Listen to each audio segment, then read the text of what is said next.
huge boost. We know home renovations have been going on a lot over 2020. Retailers in particular have been cashing in during the second half of that financial year. And Reliance Worldwide, they sell plumbing fittings and heating fittings.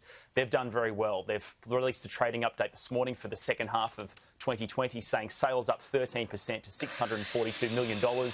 They're also expecting their earnings in this year to be up 30% on the prior corresponding period. So their profit results come out later in February. It should be a pretty big bumper profit for them. They talk in detail about how they also cut costs over the second half of last year. Sales in Asia Pacific region up 10%, and they're putting that to the strength in the Australian housing market over the second half of 2020. So it should be a good result for them. The local stock market today, it's flat, down about 11 points. So sort of slightly lower this morning, down about 0.1%, Tom.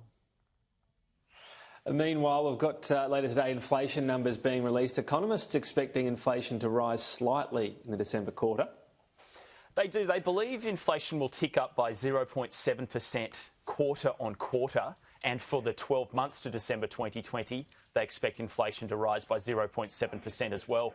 There's a couple of price increases over the December quarter, mainly childcare.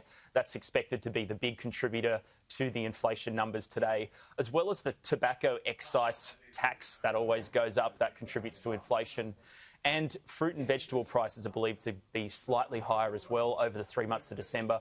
All those things together, it's contributing to the CPI, or the inflation figures, rising by roughly 0.7% in the December quarter.